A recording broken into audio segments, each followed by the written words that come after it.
कर रहे हैं। अस्तु, शुकनासोपदेश वर्णनम। जहाँ तक हमने पिछली कक्षा में पढ़ा है वहाँ तक एक एक, हालांकि अक्षरशः पढ़ रहे हैं लेकिन फटाफट। एवं समतिक्रामत्सु दिवसेषु, एवं इस प्रकार से है, समतिक्रामत्सु दिवसेषु बीतते हुए होने पर, दिवसेषु दिनों के, समतिक्रामत्सु बीतते हुए होने पर, राजा चंद्रापीडस्य, राजा कौन? तारापीड, राजा तारापीड ने, कैसा था राजा तारा? चंद्रापीडस्य यौवराज्याभिषेकम चिकीर्षुः, अपने पुत्र चंद्रापीड के युवराज पद पर अभिषिक्त करने की इच्छा वाला, चिकीर्षुः इच्छा वाला। तो उस राजा तारापीड ने प्रतिहारान, सेवकों को, उपकरण संभार संग्रहार्थम, अभिषेक के योग्य जो सामग्री है उस सामग्री को संग्रहार्थम, इकट्ठा करने के लिए आदेश दिया। राजा आदिदेश, राजा ने आदेश दिया। किनको? प्रतिहारों को। किस लिए? उपकरण संभार संग्रहार्थम, राज्याभिषेक के लिए, युवराज के अभिषेक के लिए आवश्यक सामग्री करने के लिए। आगे देखें आप। समुपस्थित यौवराज्याभिषेकं च तम कदाचित दर्शनार्थम आगतम आरु विनीततरम इच्छन् शुकनासः सविस्तरम उवाच। जो समुपस्थित यौवराज्याभिषेक, युवराज पद पर अभिषिक्त होने के योग्य हो चुका है, उस पद पर अभिषिक्त होने के पहुंच चुका है, इस प्रकार के उसको, तम उसको अर्थात चंद्रापीड को, कदाचित कभी, हम आगतम जो कभी दर्शन के लिए आया था। किसके पास? शुकनास के पास।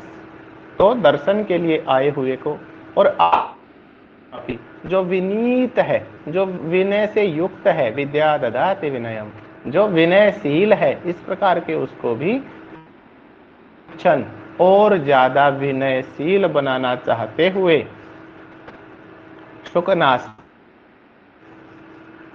विनीततरम इच्छन शुकनासः सविस्तरम उवाच, और अधिक विनय चाहते हुए शुकनास ने कहा। शुकनास ने सविस्तरम उवाच कहा। क्या कहा? देखिए, वास्तव में यहां से शुरू होता है शुकनास का उपदेश। ताता, हे तात चंद्रापीड, हमने चर्चा कर ली थी कि तात किसके लिए आया है। तात किसके लिए आया है? हाँ, मेघा जी वॉइस नहीं आ रही है। मेघा जी का मैसेज है कि वॉइस नहीं आ रही है और स्क्रीन भी नहीं आ रही है। तो और किसी के पास आवाज आ रही है या नहीं देखें। हाँ, आ गई। ठीक है, ठीक है मेघा जी। जिसके बार सभी से मेरा अनुरोध रहेगा कि आप सभी एक बार अपना जो लीड वगैरह है वो जरूर चेक कर लिया करें, और फिर भी ना आए तो फिर बताएं। तो देखिए, हम बढ़ रहे हैं। ताता चंद्रापीड, हमने चर्चा की थी कि ताता या तो पूज्य के लिए, पुत्र के लिए और पिता के लिए। पूज्य पितरी चात्मजे, तात शब्दम प्रयुंतरी चात्मजे। पूज्य के लिए, पिता के लिए और आत्मज के लिए हम ताता शब्द का प्रयोग करते हैं। डियर इत्यादि जो उन पर हम यहाँ चर्चा नहीं कर रहे हैं। तो ताता चंद्रापीड, हे पुत्र चंद्रापीड, विदित सर्वशास्त्रस्य ते अल्पमपि उपदेष्टव्यम न अस्ति, उपदेष्टव्यम अस्ति। इस शब्द का आप संधि छेद कर लेंगे। नाल्पमपि उपदेष्टव्यम, न अल्पम तव्यम अस्ति, अल्पमपि उपदेष्टव्यम अस्ति, न अस्ति। हाँ मेघा जी, बीच बीच में आवाज चली जा रही है, तो आप एक बार अपनी लीड इत्यादि चेक करें, क्योंकि दूसरे जो स्टूडेंट्स हैं उनके पास ही है, पहुंच रही है। क्योंकि कई बार ना हमारी लीड में, मेरी लीड में भी शुरू में जब कक्षा ली थी,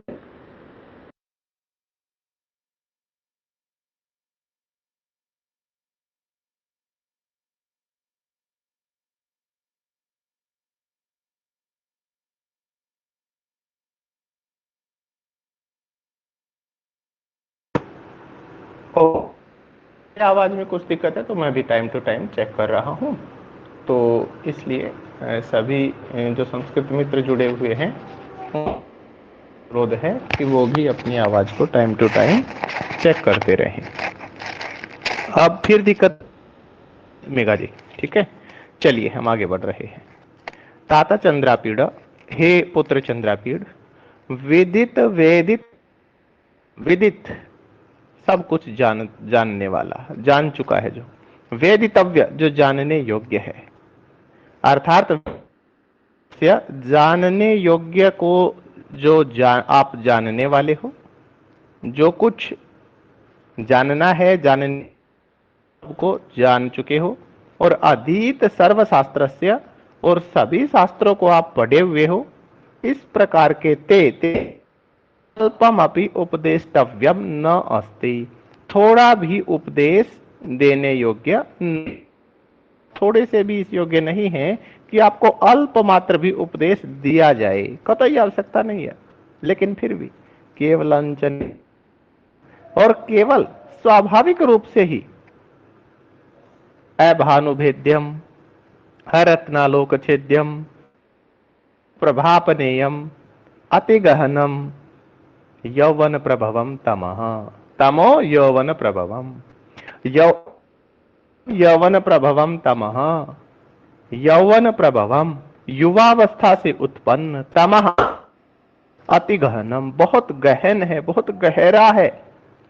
क्योंकि और दूसरे जो अंधकार हैं उनका तो मान लो कितनी भी गहरी काली रात हो, अमावस्या की, सर्दियों की अमावस्या की ही रात क्यों ना हो, लेकिन जब ना तो अंधकार दूर भाग जाता है।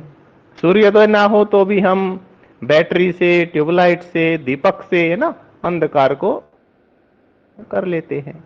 लेकिन यहां पर उस अंधकार का जिक्र नहीं है, यहां पर है यौवन, जवानी से उत्पन्न जो अंधकार है उसका जिक्र है। तो देखिए वो कैसा है, अभानुभेद्यम यौवन प्रभवम तमः, तमः नपुंसकलिंग शब्द है, तमः तमसी तमांसी, तमः तमसी तमांसी। तो तमः विसर्ग संधि को ओ हो रखा है, तमो लिखा हुआ है। तो यौवन प्रभवम तमः, युवावस्था से उत्पन्न जो अंधकार है वो द्यम, सूर्य के द्वारा उसका भेदन संभव नहीं है। रत्नालोक छेद्य है जी, हमारे यहाँ तो रत्न है, गहने हैं, हम उनकी रोशनी से अंधकार को दूर भगा लेंगे। तो यद्यपि सामान्य अंधकार आलोक छेद्य होता है, लेकिन ये जो अंधकार है यौवन प्रभवम, जवानी से उत्पन्न, ये अरत्नालोक छेद्यम, ये रत्न छेदन करने योग्य नहीं है। और अप्रदीप प्रभापनेयम, सामान्य जो अंधकार है अपनेयम, दीपक की रोशनी से उसको दूर किया जा सकता है अंधकार को, लेकिन ये जो जवानी से उत्पन्न ये अप्रदीप प्रभापनेयम, दीपक की रोशनी से इसको दूर नहीं किया जा सकता है। चलिए इससे आगे पढ़ते हैं। और अब तक तो यौवन प्रभवम तमः, जवानी से उत्पन्न अंधकार का जिक्र था, लेकिन अब है यहां पर लक्ष्मी। मद किसे कहते हैं? मद होता है गर्व, घमंड, अहम। तो लक्ष्मी का घमंड, लक्ष्मी मतलब धन का घमंड, लक्ष्मी होनी चाहिए, लक्ष्मी अत्यंत आवश्यक है, लक्ष्मी का होना अत्यंत आवश्यक है, लेकिन लक्ष्मी का घमंड नहीं होना चाहिए। लक्ष्मी मदः दारुणः लक्ष्मी मदः, लक्ष्मी मदः लक्ष्मी का घमंड, दारुणः बहुत भयंकर है और ये अपरिणाम। उपशम, उपशम होता है जो शांत हो जाए, और परिणामोपशम परिणाम से शांत हो जाए। परिणाम, परिणाम यहां पर प्रयोग किया है जो हमारी आयु की अवस्था है, वृद्धावस्था को कहा जाता है, क्योंकि इस अवस्था में हम परिणाम की स्थिति में पहुंच जाते हैं। तो और जो समस्याएं हैं, मान लो जवानी में कोई किसी तरह का नशा करता है, तो वृद्धावस्था आते आते उसके दिमाग में हो सकता है आ जाए कि भी ये इसको छोड़ दे, है ना। लेकिन ये जो लक्ष्मी का जो अहंकार है, लक्ष्मी का जो घमंड है, ये बहुत दारुण कठोर है, बहुत भयंकर है, और ये अपरिणामोपशमः, यह वृद्धावस्था में भी शांति है। और कष्टम अब आगे बता रहा है तिमिरांधत्वम को। तिमिरांधत्वम, ऐश्वर्य तिमिरांधत्वम, ऐश्वर्य रूपी रतौंधी। तिमिरांधत्व क्या कहते हैं?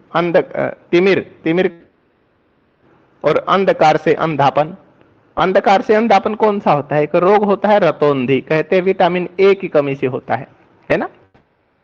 जानवी में उसको राचुंदा कहते हैं, राचुंदा, है ना। तो वो क्या है? वो ऐश्वर्य तिमिरांधत्वम, ऐश्वर्य रूपी रतौंधी। ये रूपी जो रतौंधी है, ये इसका जो इलाज सामान्य रतौंधी का तो हो सकता है ना। सामान्य रतौंधी का तो सूरमा डाल दे आंखों में, कोई गाय का घी डाल दे, कोई और देसी अंग्रेजी ऑपरेशन भी हो जाते हैं आजकल तो, है ना। लेकिन ये जो ऐश्वर्य रूपी रतौंधी है, ऐश्वर्य रूपी तिमिरांधत्व है, अनंजनवर्ती साध्यम, कष्टम बहुत कठिन है, कष्टकारी है ऐश्वर्य, और अनंजनवर्ती साध्यम, अंजन से, काजल से इसका इलाज संभव नहीं है। शिरोपचार हार्य अति तीव्र दर्पदाह। देखिए सामान्य बुखार होता है, सामान्य बुखार तो सामान्य हो या और कोई सा भी बुखार हो, बुखार की जो दर्प, दाह, ज्वर, उष्मा, दाह, ज्वर, उष्मा, दाह ज्वर का जो उष्मा गर्मी है, उस गर्मी का इलाज तो संभव है। मस्तक पर पट्टी रख लेंगे, बर्फ की पट्टी रख लेंगे, पेट रख लेंगे, लेकिन दर्प, दाह, ज्वर, उष्मा, एक प्रकार से जो हमारे अंदर अहंकार है, अहम भाव है ना, दाह, और उस दाह से उत्पन्न हुआ बुखार, और उस वो जो गर्मी है ना, वो शिशिर उपचारहारी। शिशिर उपचारहारी तो होता है वो कि शीतल पदार्थों के द्वारा जो उपचार होता है उन तो उतर जाती है, लेकिन उष्मा जो हमारे अंदर अहंकार रूपी दाह है, उस वो शीतल अशिशिरोपचार, शीतल पदार्थों के उपचार से संभव नहीं है। और वो बहुत तीव्र होती है, बहुत तीखी होती है, बहुत भयंकर हो। आगे बढ़े तो सततम अमूलम विषमो विषय विषास्वाद मोह।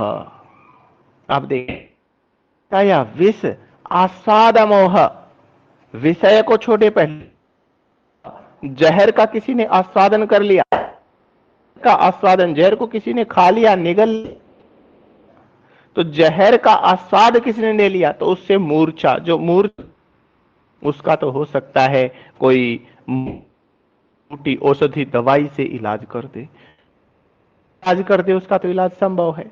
लेकिन विषा या विषय रूपी विष का किसी ने आस्वाद, उसकी जो मूर्छा है वो तो सततम, निरंतर, अमूल, न तो मूल, न तो जड़ी बूटी औषधि दवाई से ठीक होने वाली है, न ही मां उसका उपचार संभव है। वो तो विषमः, वो मोह तो तो विपरीत सा होता है। रागमलावलेपः, क्योंकि ये, इसलिए मैं फटाफट पढ़ रहा हूं। ठीक है, आगे हम आराम से तक विस्तरेणा भी दी, ऐसे यहां तक हमने पहले तक मैं एक बार फटाफट पढ़ रहा हूं। राग, राग, राग किसे कहते हैं? प्रेम को।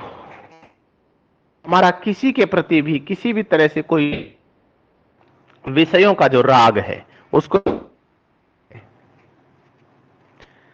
रागः इत्युक्ते विषया, विषयों की अभिलाषा, विषयों की अभिलाषा रूपी जो सामान्य मल का अवलेप जो है ना, वो तो मान लो हमारे शरीर पर मैल है, वो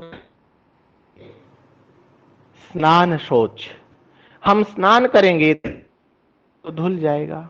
या फिर हमारे शरीर, तो हम जो शुद्धि क्रियाएं हैं, शौच जाएंगे, है ना, या फिर नेति धोती, धोती वस्ती कुंजर क्रिया इत्यादि करेंगे, का मैल धुल जाएगा। लेकिन भी मल का अवलेप है, अभिलाषा रूपी जो मल का परत, मल की परत हमारे ऊपर, उसका जो लेप हो रखा है वो अस्नान शौचबद्य क्रियाओं से धुलने वाला नहीं। आगे हम बढ़े तो राज्य सुख सन्निपा घोरा भय, देखिए वैसे हम सुख की नींद, वो ठीक है, जग जाएंगे सुबह होने पर। वैसे नींद तो मान लो हम है रात को, है ना, किसी कारण से देरी होगी, अक्षपावसान प्रबोधा, अक्षपा कहते हैं रात्रि, और अवसान समाप्ति होने पर वो तो प्रबोधा जागने योग्य होती है। लेकिन निपात निद्रा, राज्य रूपी जो सुख है सन्निपात, और उसकी जो नींद है वो अजस अक्षपावसान प्रबोधा, वो रात होने पर भी भंग होने वाला हो रहा, वो बहुत भयंकर है। अब कह रहा है विस्तरेण,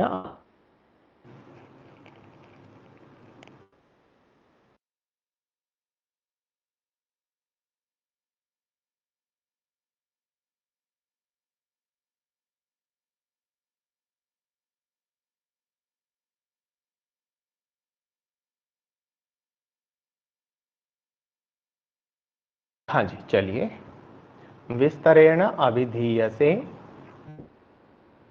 वर्णन अब किया जा रहा है।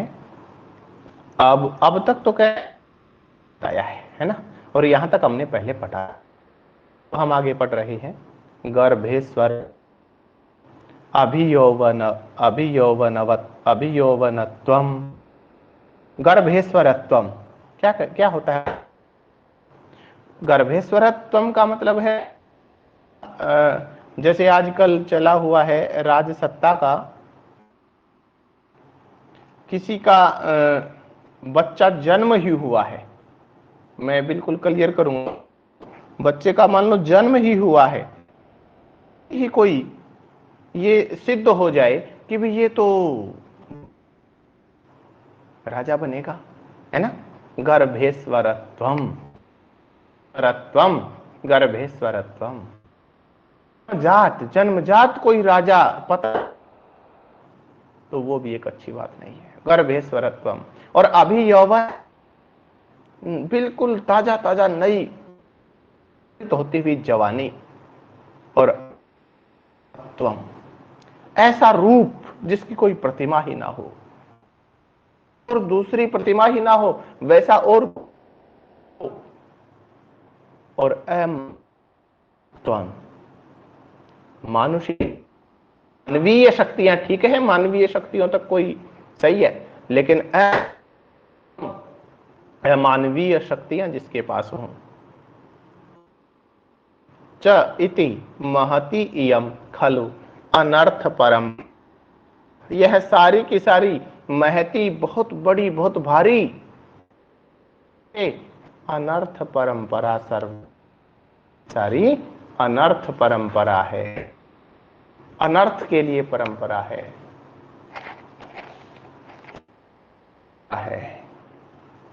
हो सकता है समस्या आप भी चल रही हो, उसका रहा है, तब तक हम पढ़ रहे हैं। रूपत्वम, तो जो ऐसा जो रूप जिसकी कोई प्रतिमा ही ना हो, जिसकी कोई और दूसरी कोई उपमा ही ना हो, इतना सौंदर्य हो, तो उसको कहते हैं और शक्तित्व चेती, एक तो मानवीय शक्ति और एक होता है दैवी शक्ति, तो उसको मानुष शक्तित्वम, तो होना महती इयम खलु अनर्थ परंपरा, तो यह बहुत ही भयंकर अनर्थ परंपरा है, अनर्थ की परंपरा है।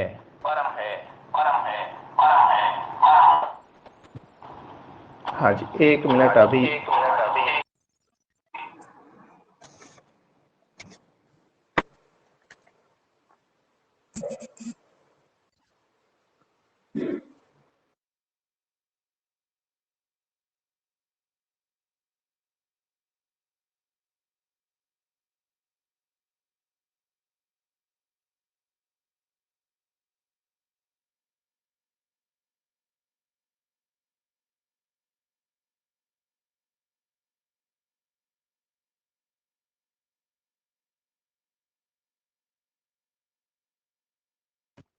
चलिए अब हम पढ़ रहे हैं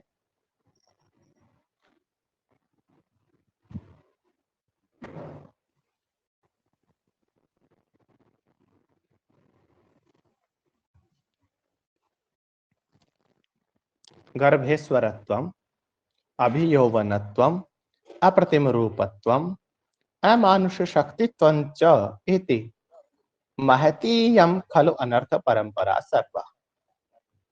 तो इसमें ये चार चीजें आई हैं।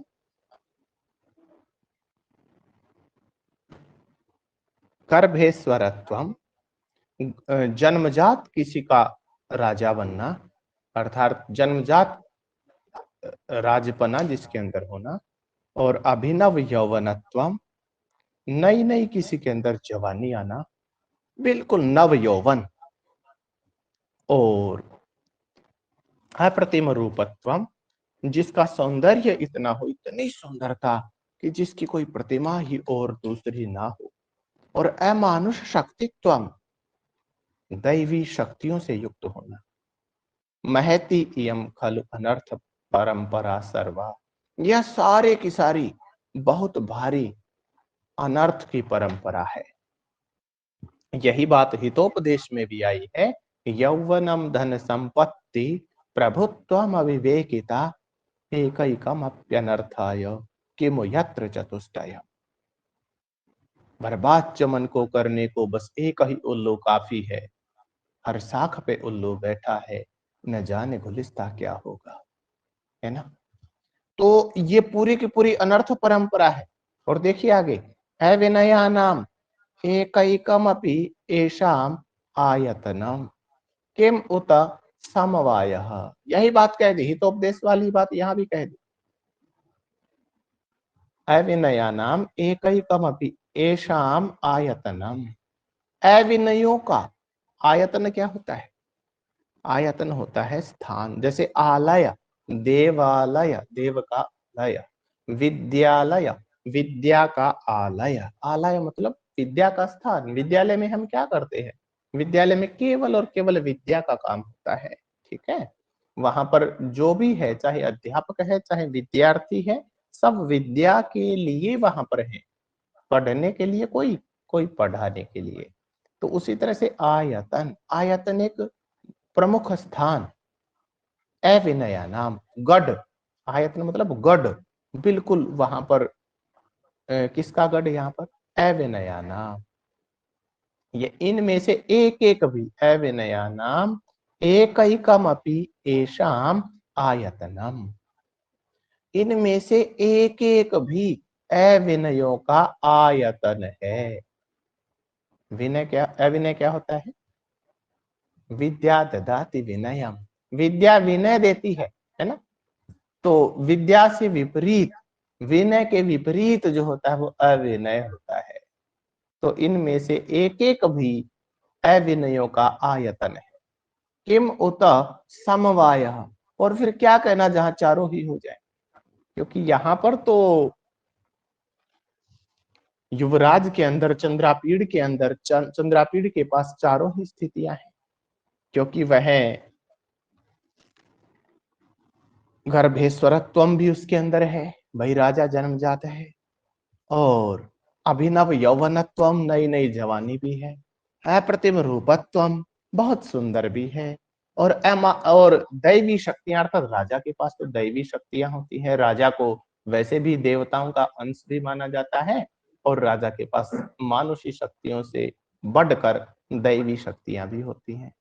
तो चारों चीजें हैं। इसलिए यहाँ पर शुकनास जो है चंद्रापीड़ को समझा रहा है कि ये चारों चीजों में से एक एक भी अविनयों का गढ़ है, अविनयों का आधार है। किम उत समवाय, यदि इनका समूह ही हो जाए तो फिर क्या कहना, यदि सारी ही एक जगह हो जाए तो फिर क्या कहना। और आगे कह रहा है, यौवनारंभे च प्रायः शास्त्र जल प्रक्षालन निर्मलापि कालुष्यमुपयाति बुद्धि, शास्त्र जल प्रक्षालन निर्मलापि, शास्त्र के जल से, यहां पर देखो रूपक अलंकार बन रहा है। रूपक शास्त्र, एक एक जगह तो शास्त्र है, शास्त्र जल से तो बुद्धि को नहीं धोया जा सकता। जल से जैसे हम अपने शरीर को, कपड़ों को, इनको साफ कर सकते हैं ना, लेकिन शास्त्र रूपी जल, शास्त्र रूपी जल से बुद्धि, शास्त्र रूपी जल से धोई गई जो बुद्धि है, शास्त्र के जल के प्रक्षालन से जो निर्मल हो चुकी जो बुद्धि है, वो भी यौवनारंभे प्रायः कालुष्यम उपयाति, युवावस्था के आरंभ में, नई नई जवानी में, जब पहली पहली जवानी आ रही है, यौवनारंभे, युवावस्था के आरंभ में, प्रायः सामान्यतया, कालुष्यम उपयाति, बुद्धि जो है वो कलुष पने को प्राप्त हो जाती है, कालिख को प्राप्त हो जाती है। यौवनारंभे, युवावस्था के आरंभ में, प्रायः सामान्यतया, शास्त्र जल प्रक्षालन निर्मला बुद्धि, शास्त्र के जल से धोकर जो निर्मल हो चुकी है बिल्कुल, वो बुद्धि भी कालुष्यम उपयाति, कालिख पने को प्राप्त हो जाती है। तो ये है बुद्धि का। अनुज्झित धवलता सरागा एव भवति यो नाम दृष्टि ही, उज्जित धवलता होता है जिसमें धवलता कहते हैं सफेदी को, व्हाइटनेस, है ना। और उज्जित धवलता, जिसने धवलता को छोड़ दिया हो, मान लो किसी पर कालिख लग गई हो तो धवलता छूट गई, है ना। लेकिन अनुज्जित धवलता, जिसने धवलता को नहीं छोड़ा है, अर्थात जिन युवाओं की, यूनाम दृष्टि, जिन युवाओं की दृष्टि ने धवलता को नहीं छोड़ा है, फिर भी सरागा एव भवति, यो नाम दृष्टि ही अनुज्झित धवलता अपि सरागा एव, सरागा एव भवति, सरागा राग सहिता, सरागा राग सहिता, राग युक्ता, राग से युक्त। तो यो नाम दृष्टि ही जवानों की, युवाओं की जो दृष्टि है वो अनुज्झित धवलता अपि, व्हाइटनेस को न छोड़ी हुई भी, सफेदी को न छोड़ी हुई भी, सरागा एव भवति, राग युक्ता एव भवति, राग से युक्त ही होती है। राग क्या होता है? विषयाभिलाषः है, राग मलावलेप पहले भी आया, राग क्या है? विषयाभिलाषः। तो युवाओं की जो दृष्टि है वो धवलता को न छोड़ी हुई होती हुई भी सरागा एव भवति, विषय की अभिलाषाओं से युक्त ही होती है। आगे है, अपहरति च वात्येव शुष्क पत्रम समुद्भूत रजो भ्रांतिर अति दूरम आत्मेच्छया यौवन समये पुरुषम प्रकृति, यौवन समये, युवावस्था के समय में, जवानी के समय में प्रकृति ही पुरुषम अपहरति, प्रकृति जो है वो पुरुष का अपहरण कर लेती है, पुरुष को जबरदस्ती अपने ही ढंग से चलाती है ना। कैसे? उदाहरण दे रहा है, वात्या एव, जैसे कि जो चक्रवात होता है, चक्रवात जो आप देखेंगे अब अप्रैल मई में आएंगे चक्रवात, जो गोल गोल घूमते हैं, हवा हवा जब गोल गोल घूमती है, हरियाणवी में कहीं उसको कुछ कहते, कहीं बम्बुड़िया कहते, कहीं कुछ कहते हैं ना। तो वो जो चक्रवात जो है, चक्रवात क्या करता है, सूखे पत्ते को, शुष्क पत्रम, जैसे कि चक्रवात सूखे पत्ते को समुद्भूत रजो भ्रांति ही अति दूरम आत्मेच्छया अपहरति, जैसे चक्रवात सूखे पत्ते को एक धूल में मिला करके, रज की धूल की भ्रांति से आत्मेच्छया अति दूरम अपहरति, अपनी इच्छा से बहुत दूर तक उसका अपहरण कर लेता है। ठीक वैसे ही प्रकृति भी पुरुष को उसी प्रकार से अपनी इच्छा से बहुत दूर तक युवावस्था के समय में पुरुष का अपहरण कर लेती है। जब तक पुरुष के समझ में आए तब तक तो बहुत दूर ले जाती है। और इंद्रिय हरिण हारिणी च सतत दुरंता यम उपभोग मृग तृष्णिका, मृग तृष्णिका क्या होती है? हिरण जो होता है ना, हिरण, उसके मन में वो देखता है कि दूर कहीं उसको आकाश और पृथ्वी आपस में मिलते हुए दिखाई देते हैं, और वहां पर धूल के कण उठे हुए हैं, और उसको लगता है कि ये तो जल है, जल के कण है, और वो उन जल के कणों को प्राप्त करने के लिए दौड़ता है, दौड़ता रहता है, दौड़ता रहता है, लेकिन उन जल के कहीं मिलते तो है नहीं, पृथ्वी और आकाश कहाँ मिले, है ना। तो वो ढूंढ पाता नहीं है, मिल नहीं पाती है। तो इंद्रिय वो नहीं मिल पाता है। और इंद्रिय हरिण हारिणी, इंद्रिय इंद्रिय रूपी हिरणों का जो उपभोग है, उस उपभोग रूपी जो मृग तृष्णा है, यहाँ रूपक अलंकार है, ज्यादातर जगहों पर रूपक अलंकार है ना। कहीं कहीं विरोधाभास भी है, जैसे हमने देखा है ना, यौवनारंभे च प्रायः शास्त्र जल प्रक्षालन निर्मला, है ना, विरोधाभास अलंकार है यहाँ पर। शास्त्र के जल से निर्मल भी हो गई और फिर भी कालिक से युक्त है ना, तो विरोधाभास भी है। विरोधाभास क्या होता है? विरोधवत आभासते इति विरोधाभासः। चलिए हम इसी पंक्ति पर आते हैं। इंद्रिय हरिण हारिणी च सतत दुरंते यम उपभोग मृग तृष्णिका, उपभोग मृग तृष्णिका, उपभोग रूपी जो मृग तृष्णिका है, वो इंद्रिय हरिण हारिणी, इंद्रिय रूपी हिरण का हरण करने वाली है, इंद्रिय रूपी हरिण का हरण करने वाली है, और सतत निरंतर दुरंता यम, दुरंता, कभी भी इसका अंत नहीं होता। जैसे मृग तृष्णिका के कारण हिरण दौड़ता ही रहता है, उसी प्रकार से इसका भी कभी अंत नहीं होता। इंद्रिय रूपी हरिण का हरण करने वाली जो उपभोग की जो मृग तृष्णिका है, यह दुरंता है, और निरंतर इसका कभी भी अंत नहीं होता, है ना। भोगा न भुगता वयमेव भुगता, भोगों का भोग नहीं किया गया, बल्कि हमारा ही भोग हो गया, हम ही भोग लिए गए। और इससे आगे हम आगे की कक्षा में पढ़ेंगे। अभी इसमें जो क्वेश्चनिंग आई है उसको हम देखते हैं। एक बार ये पंक्ति देख लेते हैं कहां तक है। नव यौवन कसायितात्मनश्च सलिलानि इव, ये हम आगे की कक्षा में पढ़ेंगे। तो अब हम देख रहे हैं कि अब तक हमने जो पढ़ा है पिछली कक्षा में और आज जो दूसरी कक्षा है इसमें, इसके अंतर्गत जो पिछले पेपर में क्वेश्चन आए, पिछले नेट के पेपर में जो क्वेश्चन आए हैं उनको हम देखते हैं। लिखता है अधोलिखितम गद्य खंडम पठित्वा प्रश्नानाम समीचीनम उत्तरम चिनोता। तो इसने गद्य खंड दिया है ताता चंद्रापीड़, ये ताता चंद्रापीड़ तो पूरे शुकनासोपदेश में चलता है, ठीक है, कहीं भी लिख सकता है ये, कहीं भी ताता चंद्रापीड़ लिख के और फिर आगे की पंक्ति लिख सकता है। तो देखिए, ताता चंद्रापीड विदित वेदितव्यस्य अधीत सर्वशास्त्रस्य ते नाल्पम अपि उपदेष्टव्यमस्ति। केवलंच, हिंदी हमने की है इसकी, इसलिए मैं हिंदी अब यहाँ बार बार नहीं बोल रहा हूँ। केवलंच निसर्गत इव अभानुभेद्यम रत्नालोकछेद्यम अप्रदीप प्रभापनेयम अति गहनम तमो यौवन प्रभवम अपरिणामोपशमो दारुणो लक्ष्मी मदः यौवनारंभे च प्रायः शास्त्र जल प्रक्षालन निर्मलापि कालुष्यमुपयाति बुद्धि अनुज्झित धवलतापि सरागैव भवति यो नाम दृष्टिः भवादृशा एव भवन्ति भाजनानि उपदेशानाम्। आप जैसे ही, इसकी हिंदी हमने नहीं की है, भवादृशा एवं आप जैसे ही उपदेशानाम भाजनानि भवन्ति, उपदेशों के पात्र होते हैं।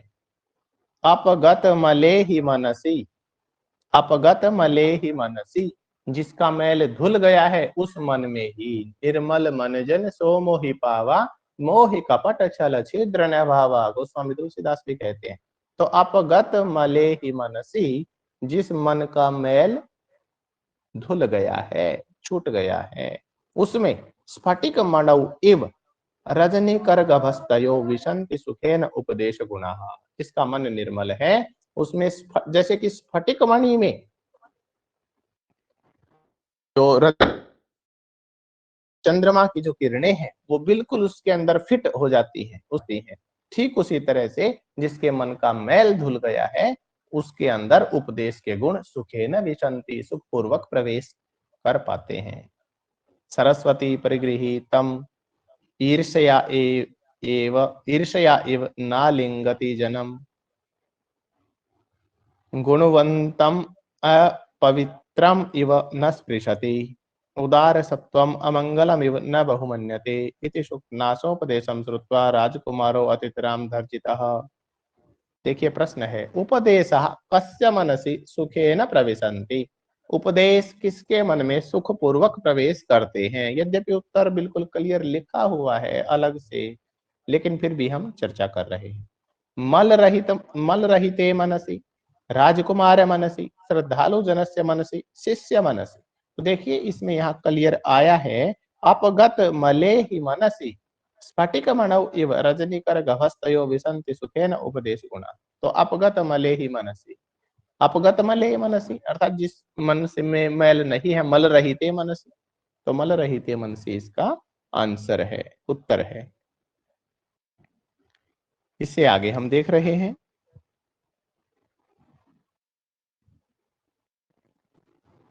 ताता चंद्रापीड़, ऐसे ही पहरा दे रखा, ताता चंद्रापीड़ विदित वेदितव्यस्य अधीत सर्वशास्त्रस्य ते नाल्पम अपि उपदेष्टव्यमस्ति, वही पहरा है ये, उपदेश गुण। हाँ, उससे आगे है सरस्वती, उससे आगे पढ़ रहा हूं मैं, सरस्वती परिगृहीतम ईर्ष्या एव नालिंगति जनम। सरस्वती परिगृहीतम, सरस्वती जो है ग्रहण की हुई, ईर्ष्या इव जन्म न आलिंगति, ईर्ष्या के कारण से व्यक्ति का आलिंगन नहीं करती है। गुणवंतम अपवित्रम इव न स्पृशति, गुणवान होते हुए भी उसको अपवित्र की तरह से उसका स्पर्श नहीं करती है।